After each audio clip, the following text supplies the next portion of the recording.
Moins par là. Ok, bon, ça devrait être. Ok, donc l'orgueil, je commence par trois définitions que j'ai trouvées. Première définition.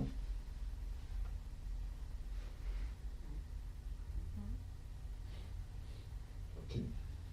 Est-ce qu'il y a un endroit dans lequel, si je pointe par là, ça y aura plus de chance ou...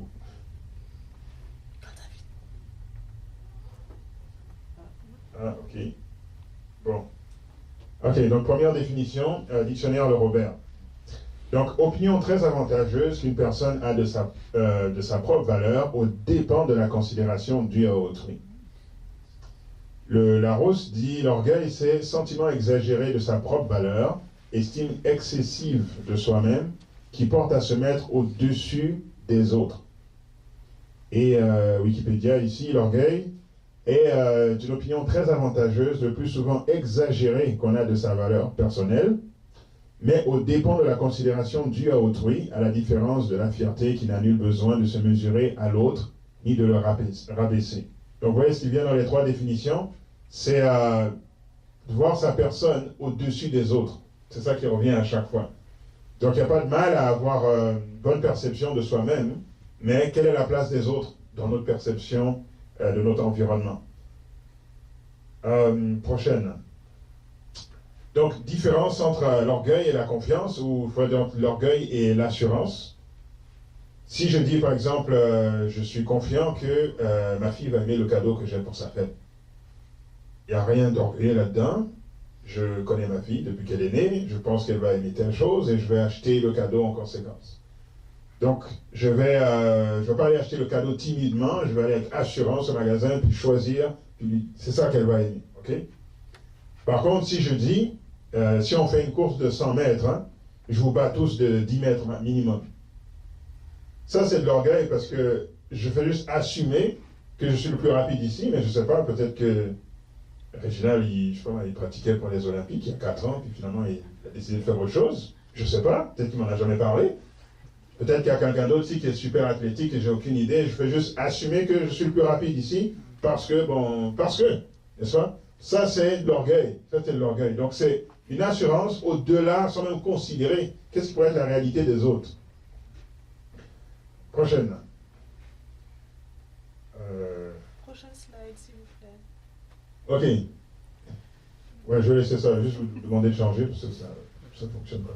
Ok, donc, le 7 péchés capitaux. Donc, la vue, colère, avarice, gourmandise, paresse, envie, luxure, orgueil. Et orgueil étant le dernier qu'on présente ce matin. Mais du point de vue biblique, vous savez que dans la Bible, il n'y a pas 7 péchés capitaux. Hein? C'est une expression mondaine. Dans la Bible, il y a 3 péchés capitaux. Et non pas 7. Prochaine. Ok, voici les 3 péchés capitaux de la Bible. C'est 1 Jean 2, versets 15 et 16. Ça dit, n'aimez point le monde, ni les choses qui sont dans le monde. Si quelqu'un aime le monde, l'amour du Père n'est point en lui.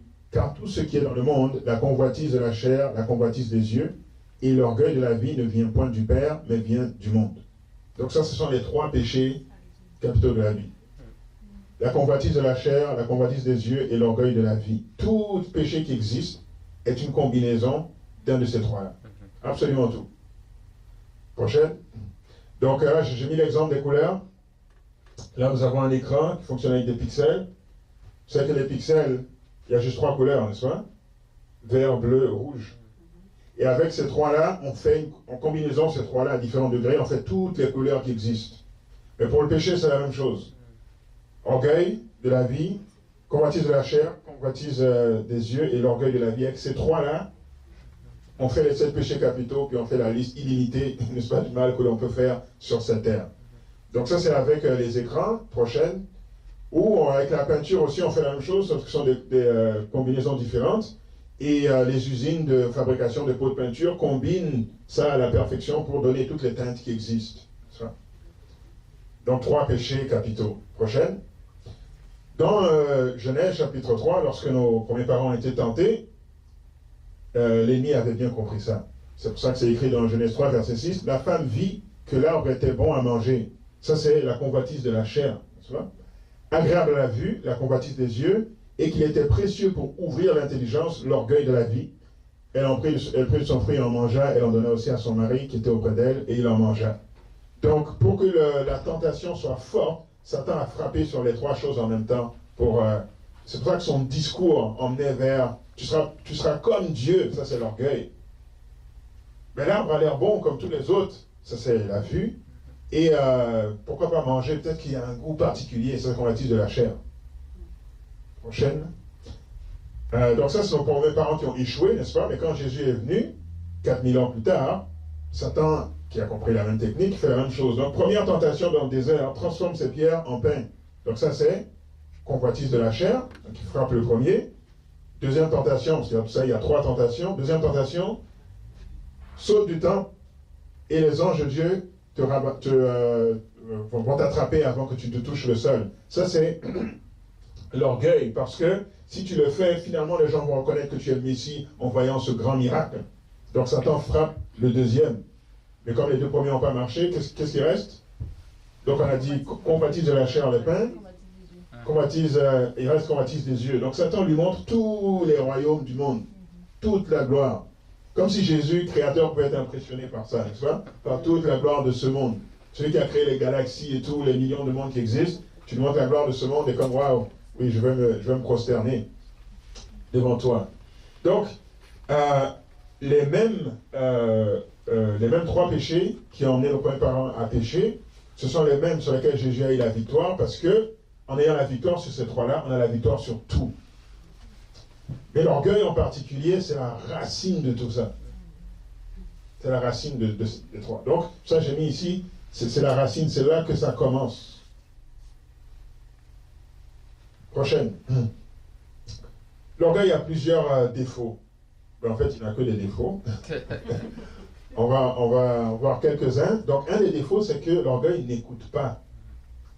Et Dieu le censure très sévèrement. Voilà, ici dans Deutéronome 17, versets 12 à 13, c'est écrit « L'homme qui par orgueil n'écoutera pas le sacrificateur placé là pour servir l'Éternel, ton Dieu, ou qui n'écoutera pas le juge, cet homme sera puni de mort. Tu ôteras ainsi le mal du milieu d'Israël, afin que tout le peuple entende et craigne, et qu'il ne se livre plus à l'orgueil. » Donc Dieu punissait l'orgueil, t'écoutes pas par orgueil, mort.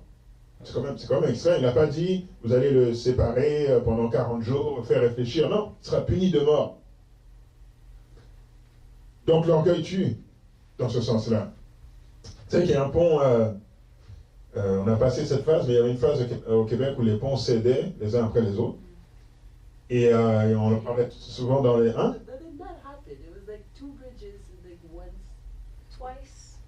Ouais, puis non, il y a eu des morts, il y a eu beaucoup d'encre qui a coulé dans les médias, et il y a eu beaucoup d'efforts pour essayer de vérifier tous les ponts pour voir lequel serait le prochain à céder. Mais c'est arrivé, dans ça, là c'était pas au Québec, mais dans un autre pays où ils avaient fait, vous savez, le même genre de problème. Quelqu'un était sur la route, puis il roulait, puis à un moment donné, il voit que le pont en avant n'est pas exactement comme c'est d'habitude, et il s'arrête pour se rendre compte qu'aux trois quarts du pont, ça avait cédé. Et que là, tu tombais dans le vide. Donc, il part son auto, et il met ses clignotants, puis il se dit, il faut que, je suis le premier à le voir, donc il faut que j'informe les autres qui arrivent derrière. Et donc, il met sa voiture sur le côté, il ferme ça, et puis il se tient sur la route, le temps que plusieurs voitures arrivent, former un mur, puis à appeler les secours, etc. Mais là, il y a un autre monsieur qui arrive à grande vitesse, et le monsieur lui fait signe de s'arrêter, parce que tu tombes dans le vide devant. Mais l'autre avance, et il est irrité par le fait que quelqu'un se met au milieu de la route. C'est qu'il le klaxonne, pousse-toi, puis continue à avancer sans s'arrêter. Puis à un moment donné, il arrive tellement proche du monsieur que le monsieur se pousse, il passe, et il se retrouve dans le vide. Pourquoi? Par orgueil. Pourquoi quelqu'un serait au milieu de la route à faire signe, puis tu t'arrêterais pas? Admettons que, je sais pas moi, tu penses que c'est n'importe quoi. Au moins arrête-toi parce qu'il est devant toi pour ne pas faire mal à la personne. Mais non. Par orgueil, il s'est dit, moi j'ai d'autres choses à faire, je suis pressé. Et sa vie s'est arrêtée ce jour-là. Par orgueil. Donc l'orgueil n'écoute pas. Deuxième. Donc, peu importe les conseils que l'on a emmenés, ça ne passe pas. Et en conseillant des gens, beaucoup de gens, je rends compte que c'est toujours une question d'orgueil. Les gens n'écoutent pas. Dans un des autres points, on va voir la subtilité de l'orgueil, mais quand on frappe au fond là, c'est toujours ça. Toujours. Sans exception. Prochaine. C'est pour ça que Jésus dit ceci dans l'Évangile. Alors, on lui emmena un démoniaque aveugle et muet, et il le guérit, de sorte que le muet parlait et voyait. Toute la foule, étonnée, disait, n'est-ce point là le fils de David? Les pharisiens ayant entendu cela dire, cet homme ne chasse les démons que par Belzébul, prince des démons. Comme Jésus connaissait leurs pensées, il leur dit, tout royaume divisé contre lui-même est dévasté, et toute ville ou maison divisée contre elle-même ne peut subsister. Si Satan chasse Satan, il est divisé contre lui-même. Comment donc son royaume subsistera-t-il? Jésus, c'est par Satan que tu chasses Satan. Prochaine. Et si moi, je chasse les démons par Belzébul, vos fils, par qui les chassent-ils? C'est pourquoi ils seront eux-mêmes vos juges. Mais si c'est par l'Esprit de Dieu que je chasse les démons, le royaume de Dieu est donc venu vers vous. Ou comment quelqu'un peut-il entrer dans la maison d'un homme fort et piller ses biens sans avoir auparavant lié cet homme fort? Alors seulement il pillera sa maison. Celui qui n'est pas avec moi est contre moi, et celui qui n'assemble pas avec moi disperse. C'est pourquoi je vous dis, tout péché et tout blasphème sera pardonné aux hommes, mais le blasphème contre l'Esprit ne sera point pardonné. Quiconque parlera contre le Fils de l'homme, il ne sera pardonné, mais quiconque parlera contre le Saint-Esprit, il ne sera pardonné ni dans ce siècle, ni dans le siècle à venir. Donc ce que Jésus dit ici, c'est que le péché contre le Saint-Esprit, c'est l'orgueil de ne pas écouter. C'est ça le péché contre le Saint-Esprit. C'était tellement têtu que même devant l'évidence, tu vas trouver une autre explication. Parce que tu ne veux pas accepter que tu as tort. Si vous dites que je chasse par Satan, vraiment? Vraiment. Mais je ne suis pas le seul à chasser. Vos fils chassent aussi les démons. Eux, c'est pas Satan, mais moi, c'est Satan. Parce que c'est moi, parce que vous ne voulez pas accepter que je suis le Messie. Donc c'est très dangereux de ne pas écouter par orgueil. Prochaine, merci. Donc, l'orgueil, vu qu'il n'occupe pas, l'orgueil ne connaît pas sa place. Vous vous rappelez c'est qui Adonijah?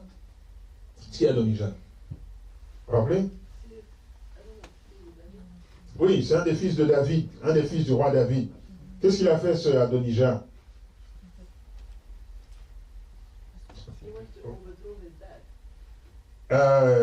Oui, il voulait devenir roi, mais au moins il ne voulait pas se battre contre le roi, contrairement à Absalom. Absalom vraiment a fait la guerre à son père, hein, prendre l'armée et tout ça, contre totale folie. Mais Adonijah voulait devenir roi. Mais qui avait été choisi pour devenir roi après David? Salomon. Donc, David était vieux, il était sur son lit là, et puis pendant qu'il attendait dans le fond de mourir, son fils Adonijah en a profité pour aller dans la ville, rassembler certaines personnes, prendre Joab et puis d'autres grands dirigeants et se proclamer roi. Prochaine diapositive. Donc, dans 1 Roi 1, verset 5, c'est écrit Adonijah, fils de Haggith, se laissa emporter par l'orgueil jusqu'à dire c'est moi qui serai roi, même si on a dit que c'est Salomon. Parce que l'orgueil ne connaît pas sa place. L'orgueil ne connaît pas sa place. C'est moi qui serai roi. Et il se procura un char et des cavaliers et 50 hommes qui couraient devant lui. Donc il est allé se proclamer roi. Et le prophète Nathan a entendu ce qu'Adonijah était en train de faire. Puis à l'époque, vous savez ce que ça veut dire si quelqu'un est proclamé roi et que vous êtes l'héritier légitime, qu'est-ce que ça veut dire? Si vous laissez faire, qu'est-ce qui se passe? Donc nous vivons dans une époque très, très paisible, les guerres sont loin de nous, tout ça, mais les amis, à l'époque, quand ça arrive, si vous laissez faire, ça veut dire que quand Adonijah devient roi, il vous fait exécuter vous et tous ceux qui sont avec vous. C'est ça que ça veut dire. Donc Nathan, en ayant compris ça, s'est précipité vers le roi, vers Bathsheba, puis Bathsheba, tu dois aller vers David et tu vas lui faire une requête. Et moi, je vais venir juste derrière toi. Donc Bathsheba arrive, veut parler par le roi. Nathan arrive derrière, par le roi, puis dit, ne sais-tu pas que Adonijah s'est proclamé roi? N'est-ce pas Salomon que tu avais choisi? Et là, David, comprenant le danger, se redresse et dit, faites venir Salomon tout de suite, et il le proclame comme roi, pendant que les autres sont en train de faire la fête. Et ensuite, fait sortir Salomon dans toute la ville, et là, Adonijah comprend que pour lui, la fin est venue. Mais bon, dans sa grâce, Salomon n'a pas tué tout de suite, du moins, mais comme il a abusé, si vous connaissez l'histoire, hein, il est quand même mort. Prochaine. Dans Hébreux chapitre 1, versets 5 et 6, on a quelque chose de similaire qui arrive.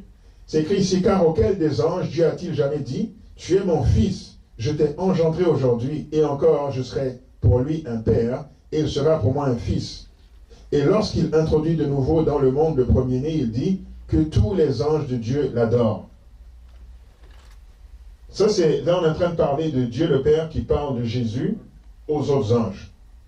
Dans Hébreux 1, ici, on est en train de décrire une crise que Dieu a vécue au ciel, exactement comme celle d'Adonijah. C'est qui le Fils de Dieu légitime? C'est Jésus-Christ.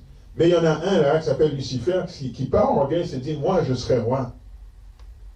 Depuis toute éternité, Jésus était là, comme Salomon était déjà là dans l'histoire. Mais Dieu a dû convoquer les anges par urgence et puis dire, non, non, non, non, non, c'est Jésus, c'est pas Lucifer. Parce que Lucifer ne connaît pas sa place. Et puis bon, ça a donné la grande controverse que ça a donné. Prochaine. Donc Lucifer est celui qui a l'origine du péché, donc de l'orgueil. Merci, prochaine. Dans Ésaïe chapitre 14, on parle de lui ici, en disant, te voilà tomber du ciel, astre brillant, fils de l'horreur, tu es abattu à terre, toi le vainqueur des nations. Tu disais en ton cœur, je monterai au ciel, j'élèverai mon trône au-dessus des étoiles de Dieu, je m'assiérai sur la montagne de l'assemblée, à l'extrémité du septentrion, je monterai sur le sommet des nues, je serai semblable au Très-Haut. Donc il y a juste 2 versets ici, et le jeu apparaît 5 fois, parce que moi au-dessus de tout le monde, n'est-ce pas? Prochaine. Donc il a rassemblé toute son équipe, ils l'ont suivi dans la folie de l'orgueil. L'orgueil, c'est quelque chose qui excite les colères. Ça excite les colères. Le proverbe nous dit, prochaine diapo, dans le livre des proverbes, prochaine diapo.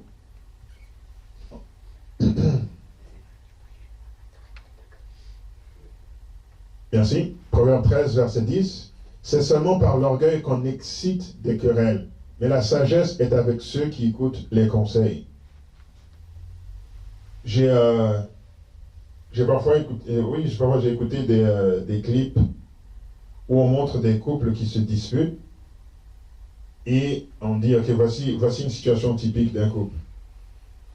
Et souvent dans ces disputes entre couples, je reconnais on a des traits psychologiques typiques masculins, puis des traits psychologiques typiques féminins, puis on ne va jamais se rejoindre. Parce que nous ne sommes pas faits pareil. Non? On n'est pas fait pareil. Par contre, ce qui fait qu'il n'y a jamais de solution, c'est à cause de ça. Il faut qu'à un moment donné, on puisse penser à l'autre. Un des dîners de Nouvel An qu'on avait avec des amis, j'ai parlé à un ami qui est plus vieux, et qui est donc marié depuis aussi beaucoup plus longtemps, et je posais la question, quel conseil il aurait à donner pour des couples, pour un mariage qui dure longtemps. Puis il a résumé le mariage en ceci. Il a dit, le mariage, hein, c'est faire pour l'autre. Hein.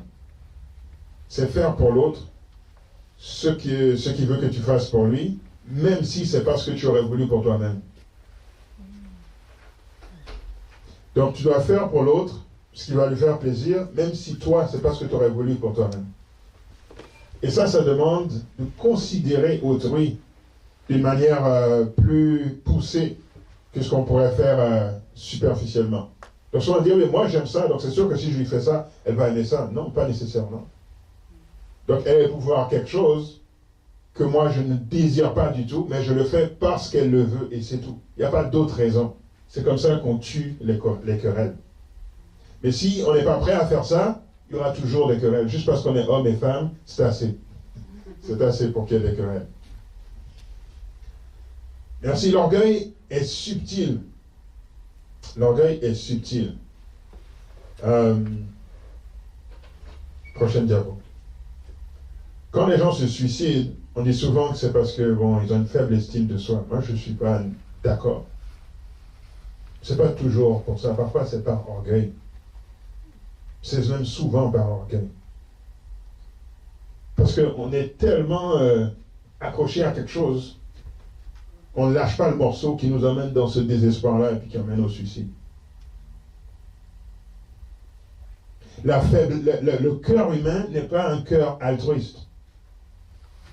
La Bible nous dit que le cœur humain, c'est un cœur tortueux, méchant par-dessus tout. C'est ça la nature du cœur humain.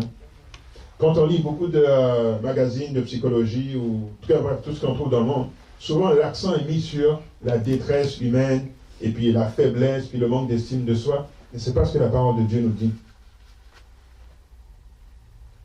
Jésus dit, tu aimeras ton prochain comme toi-même. Il n'a pas dit, aime-toi toi-même, parce qu'on n'a pas besoin de te dire ça.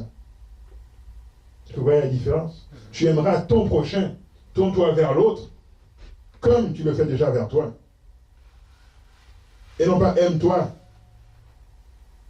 Si c'est nécessaire, Jésus l'aurait dit.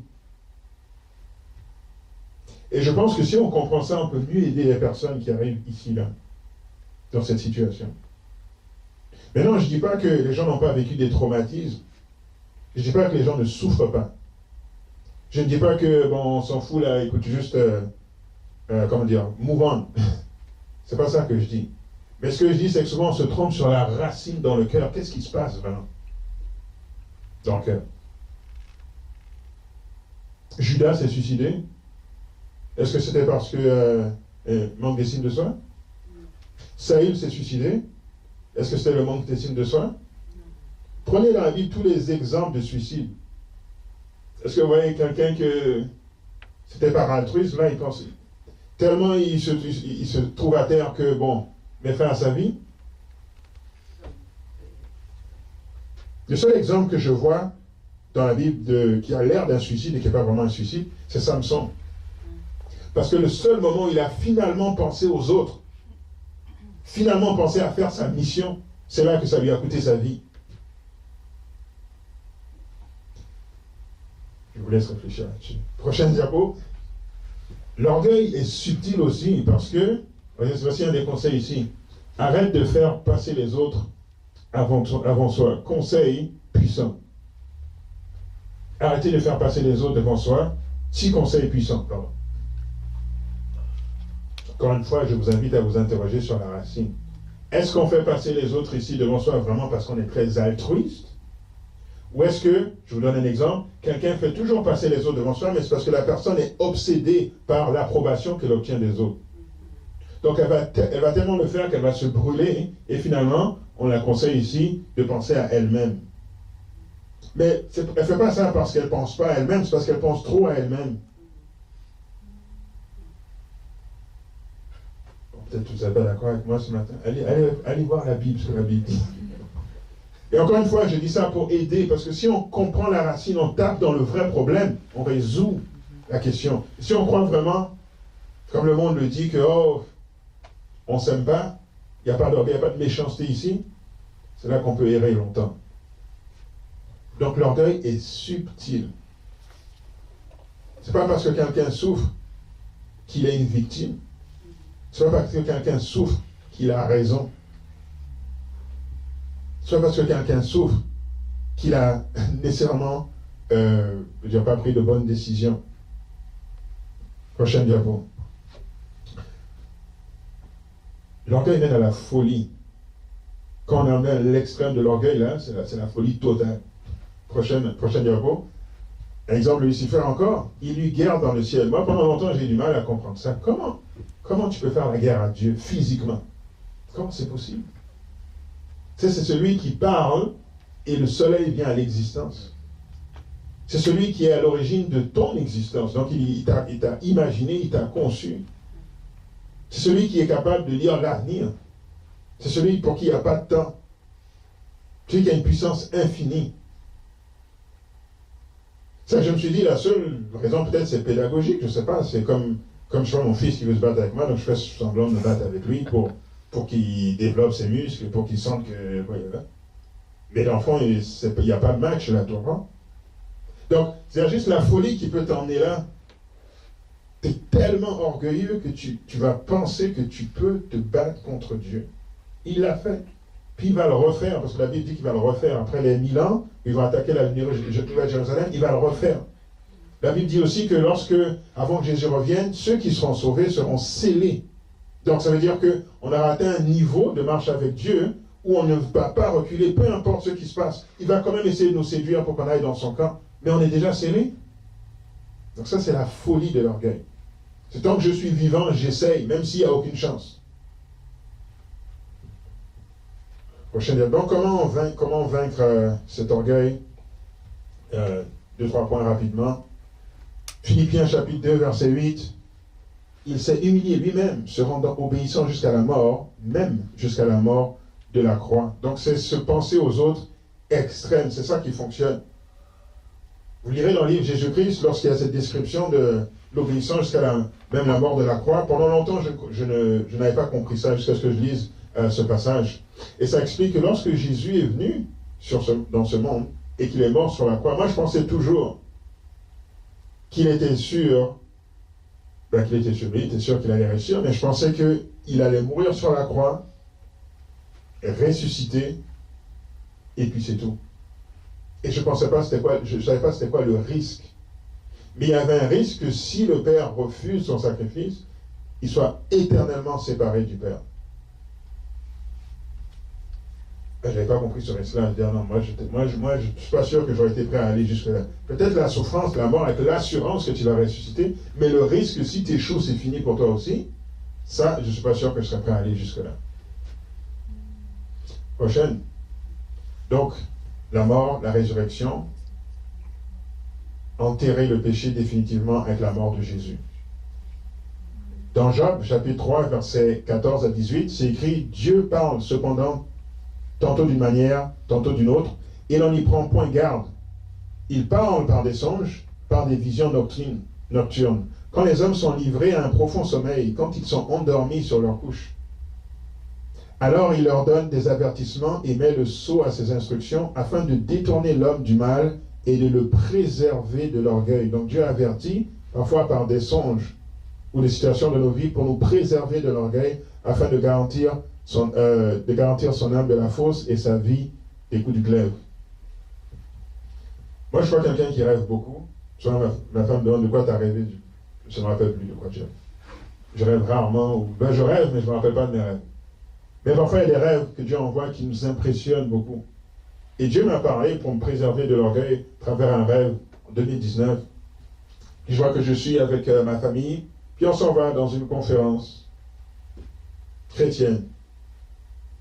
Du style Jaffa. On se rend dans une conférence chrétienne du style Jaffa. Et puis on va à l'hôtel, puis pendant que on dort dans la chambre d'hôtel, pour la conférence qui est sur plusieurs jours, au milieu de la nuit, là, je sais pas, vers 2h du matin, je me réveille. Tout ça, c'est dans mon rêve que je me réveille. Puis je sens qu'il y a un bruit à la porte. Alors, je recule, j'ai oublié de donner un détail. En allant à la conférence, j'y allais avec un ami, donc il y avait toute ma famille, puis il y avait un autre ami avec moi. Mais un peu avant qu'on arrive à la conférence, cet ami s'est éclipsé, il est parti, je ne sais pas où, je l'ai perdu de vue. Donc j'arrive à la conférence, on va dans la chambre d'hôtel, et vers le milieu de la nuit, je me réveille, je sens qu'il y a un bruit vers la porte. Je vais vers la porte, je regarde par l'œil de bœuf, et je reconnais derrière un ennemi. Et je me dis, et qui est là, il est là à 2h du matin, ma famille est en train de dormir, qu'est-ce qu'il nous veut? Puis là, je suis pris un peu de panique pour pouvoir protéger ma famille. Mais je vois que lui, il n'a pas remarqué que je l'ai vu.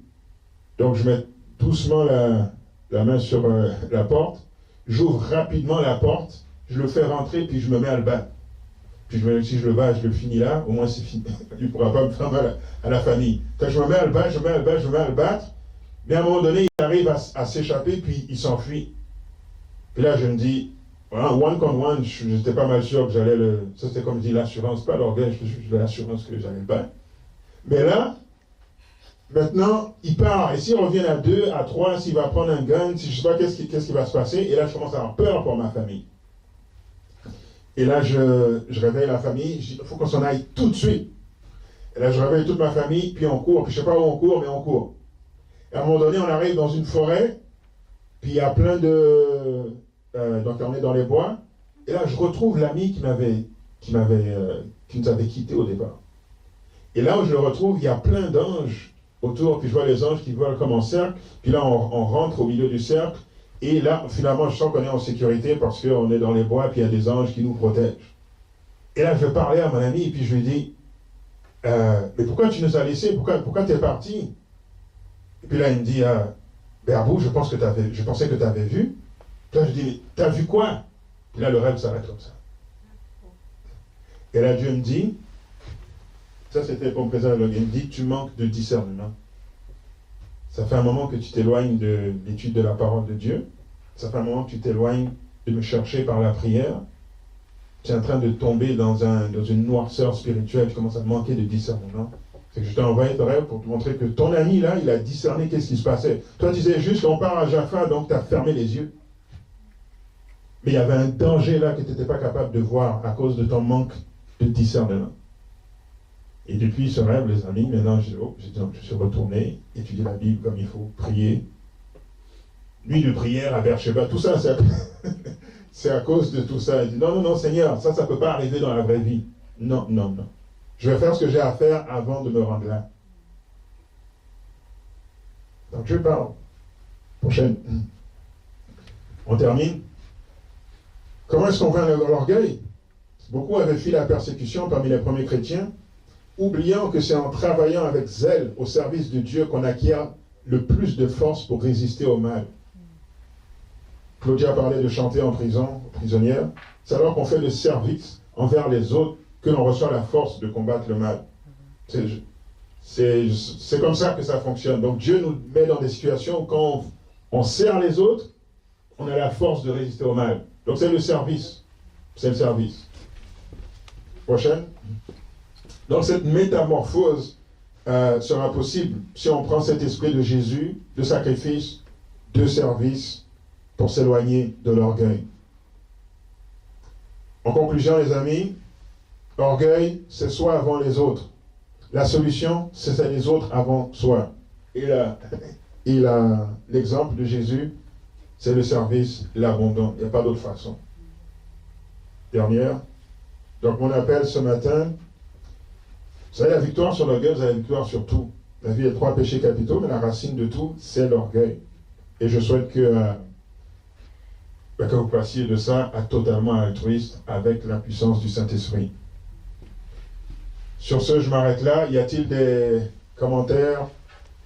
Y a-t-il des questions? Oui.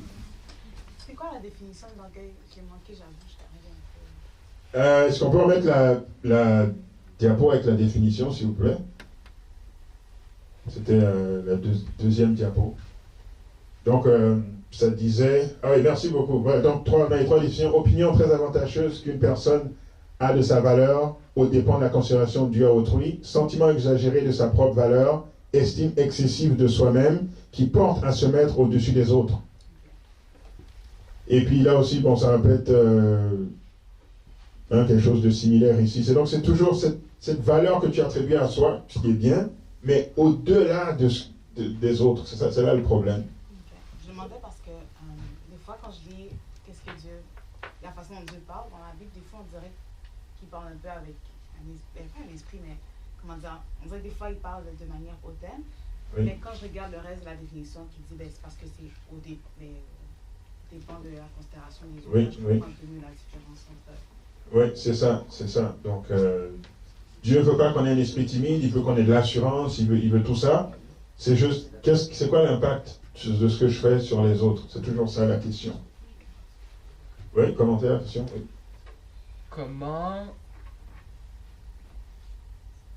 Ouais, je vais poser ma question quand même. Comment désamorcer l'orgueil chez quelqu'un d'autre? Quelqu'un qui n'est pas nous, en fait. Disons qu'on a une interaction, on parlait le texte dans Proverbe que on voit que l'autre personne semble avoir de l'orgueil. Ouais. Humblement parlant, là. Oui. Peut-être c'est moi le problème. Mais disons, dans notre perspective, on voit que c'est l'autre qui a... Alors, comment on fait pour désamorcer ça chez l'autre? Si c'est même possible. Oui, je pense à l'exemple du couple.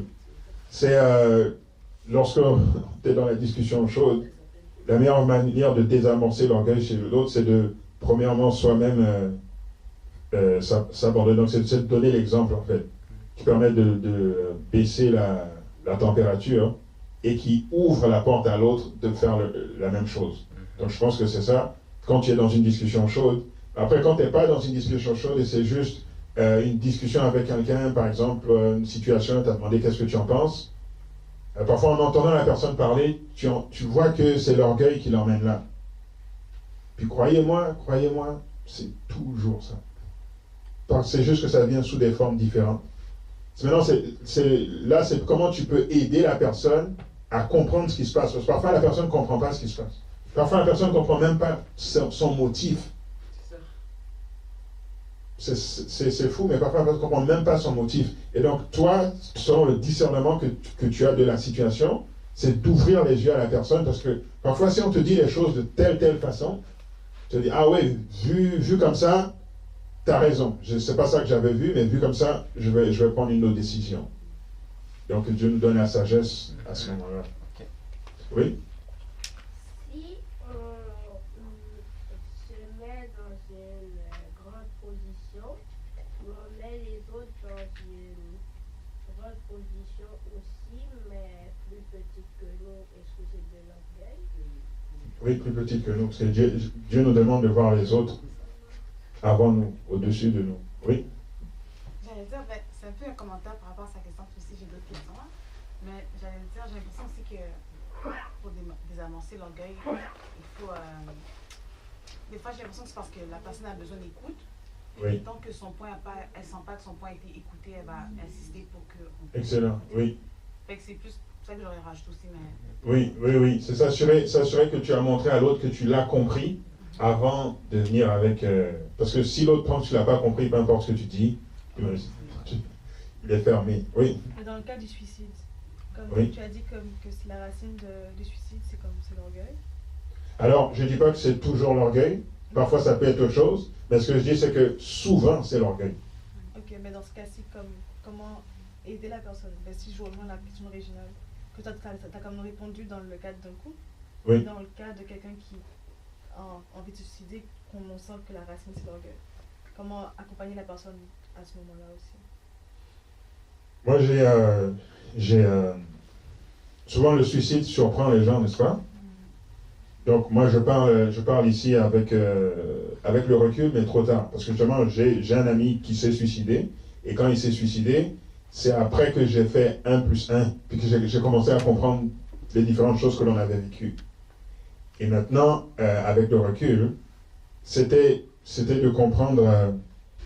Dans le fond, lui, il avait beaucoup de questions. Il y avait beaucoup de questions qui étaient poussées théologiquement. Tu sais, il fréquentait les Mormons. Donc, il y avait beaucoup de questions, mais c'était pas ça le vrai problème. Donc, moi, j'étais occupé à répondre aux questions, mais j'ai pas entendu derrière les questions la détresse humaine qu'il y avait. Tu vois? Donc, qu'est-ce que j'aurais pu faire? C'est sûr, je parle maintenant, c'est facile parce qu'il a déjà commis l'acte. C'était de comprendre que, dans le fond, ce gars-là, il est très, très, très malheureux, puis il va chercher la solution de là où elle n'est pas. Il va chercher là où il n'est pas. Et aussi, il refuse d'admettre qu'est-ce qui cause sa détresse. Parce que maintenant, je sais ce qui cause sa détresse, que, bon, je ne dis pas ici parce que ce n'est pas pertinent, mais il refusait de voir que c'était ça qui causait sa détresse. Donc moi, j'ai compris les grosses questions, j'ai compris qu'il refuse de savoir qu'est-ce qui cause sa détresse, mais j'ai sous-estimé l'importance de la détresse. Alors moi je dirais, et maintenant, chaque situation est différente. C'est là où la prière, le discernement vient pour savoir exactement quoi faire. Mais je pense que si on peut aider une personne, je pense que si j'avais pu l'aider, à dire, écoute mon frère, ça là, ça peut aller jusqu'à te tuer. Comment est-ce qu'on peut faire pas à pas? Peut-être, seulement Dieu sait que ça va pu être prévu. Et pour le moment, j'ai pas vu dans la Bible, ni dans la vraie vie, des gens qui ont enlevé leur vie juste parce que, ils pensaient tellement aux autres. J'ai pas vu ça. Oui? pense qu'un élément qui aide à répondre à la question de Maïva, c'est de rappeler que les gens vivent, c'est qu'on vit tous des difficultés à cause du péché. Alors le fait de retirer sa personne du centre de notre détresse, dans le sens où, tu sais, moi je connais une femme qui est super consacrée à l'église, elle et son mari, ils ont 3 enfants, leur seul enfant qui est consacré à l'église a une maladie incurable. Et j'ai demandé à la femme, mais comment vous vivez ça, vous, votre seul enfant fidèle? Elle m'a répondu, qui suis-je pour que ça ne m'arrive pas dans un monde de péché?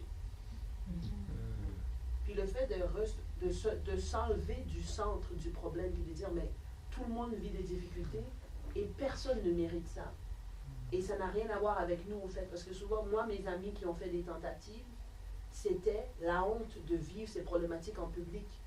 Parce que, oh, ben, de quoi je vais avoir de l'air? Mais quand tu te dis, mais en fait, c'est pas toi, c'est tout le monde, c'est le péché, ça te ramène au fait que tu n'as pas besoin d'avoir cet orgueil qui te dit, je préfère mourir que les gens sachent que je suis malheureux, que les gens sachent que je suis si faible, que les gens sachent que... Parce que tout le monde a une détresse qui est causée par l'oppression du péché. Donc je pense que peut-être ça peut ramener la personne à se retirer de sa détresse, du cœur de sa détresse. Oui, donc décentrer le problème. Se décentrer du problème, oui, c'est mieux dit. Merci. Oui, donc je pense qu'on est arrivé à Icar, donc on va prier. Merci pour votre attention. Et que le Seigneur vous garde. Prions. C'est moi qui prie? Oui, Éternel, Père notre Dieu, nous te remercions pour ce culte que nous avons pu avoir. Seigneur, nous te remercions du fait que tu as tout prévu dans ta parole pour nous sauver des attaques du péché. Et nous devons simplement te faire confiance que tu vas nous guider pas à pas et détacher toute racine d'orgueil et toute autre chose que nous avons dans le cœur si nous te faisons confiance dans ce processus. Sois avec nous pour le reste du sabbat et nous t'avons prié en ton Fils Jésus. Amen.